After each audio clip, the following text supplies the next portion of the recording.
لیکن اب جیسے پڑھتے ہیں اشہد ان محمد رسول اللہ، اور حضرت بلال حبشی نے منبر کی طرف دیکھا، حضور موجود نہیں تھے، چیخ نکلی اور بے ہوش ہو کے گر پڑے۔ وہ ایک اذان حضور کے وصال کے بعد جو بلال حبشی نے پڑھی وہ بھی یاد ہی، اور پھر کئی دن تک حضور نبی کریم صلی اللہ علیہ وآلہ وسلم کا وصال ہوا، اور حضرت بلال حبشی رضی اللہ تعالیٰ عنہ آپ حضور صلی اللہ علیہ وسلم کے وصال کے بعد جب مدینہ کی گلیاں، وہ رستے، وہ جگہ جہاں سے حضور کا گزر ہوتا تھا، حضرت بلال حبشی تاب نہ رکھتے تھے، تو آپ نے مدینہ شریف چھوڑ کر حبشہ میں جو ہے وہ رہائش اختیار کر لی۔ آپ حبشہ میں چلے گئے، کچھ دن وہاں رہے تو خواب میں حضور نبی کریم صلی اللہ علیہ وسلم کی زیارت ہوئی۔ فرمایا بلال، تو نے میرا مدینہ چھوڑ دیا ہے، تو نے میرا شہر چھوڑ دیا ہے۔ حضرت بلال حبشی، عقل والوں کے نصیب میں کہاں یہ ذوق جنوں، یہ تو عشق والے ہیں جو ہر چیز لٹا دیتے ہیں۔ حبشہ سے مدینہ کا سفر بلال حبشی نے ننگے پاؤں کیا، اور دوڑتے ہوئے مدینہ پہنچے۔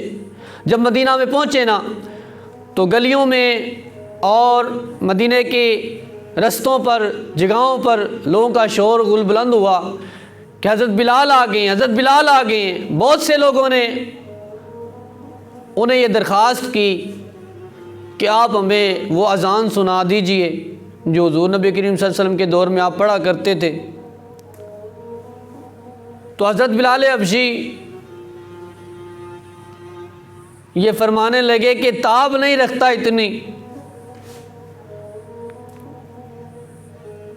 تو تمام لوگ جمع ہو کر حسنین کریمین کی بارگاہ میں چلے گئے، اور وہ جانتے تھے کہ حضور نبی کریم صلی اللہ علیہ وسلم کے شہزادگان کی بات کو ٹالا نہ جائے گا۔ سیدنا امام علی مقام سیدنا امام حسن المجتبیٰ رضی اللہ تعالیٰ عنہ، حضرت سیدنا امام علی مقام سیدنا امام حسین رضی اللہ تعالیٰ عنہ، دونوں شہزادگان نے آپ سے یہ فرمایا کہ حضرت اذان سنا دیجئے کہ حضور کی یاد تازہ ہو جائے۔ اب شہزادگان کی بات حضرت بلال حبشی کیسے ٹال سکتے تھے؟ حضرت بلال حبشی نے اذان شروع کی،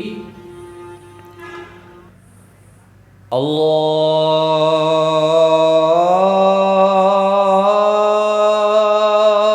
اکبر اللہ اکبر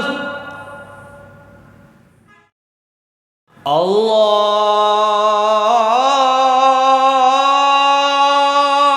اکبر اللہ اکبر اشہد ان لا الہ الا اللہ،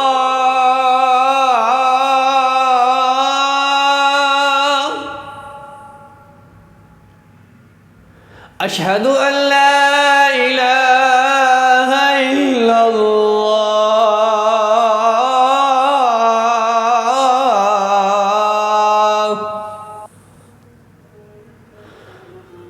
تو جب حضرت بلال حبشی اس سے پہلے کہ اگلا جملہ بولتے، کیونکہ جب حضور کی گواہی والا جملہ بولتے تھے تو حضرت بلال حبشی منبر پر دیکھتے تھے حضور تشریف فرما ہوتے تھے، لیکن اب جیسے پڑھتے ہیں اشہد ان محمد رسول اللہ،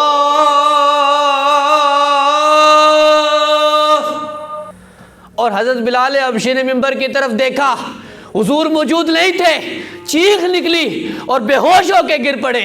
وہ ایک اذان حضور کے وصال کے بعد جو بلال حبشی نے پڑھی وہ بھی یاد ہی، اور پھر کئی دن تک گشی کے دورے پڑتے رہے۔ یہ ہے عشق رسول، یہ تھا حضور کا پیار حضرت بلال حبشی کو۔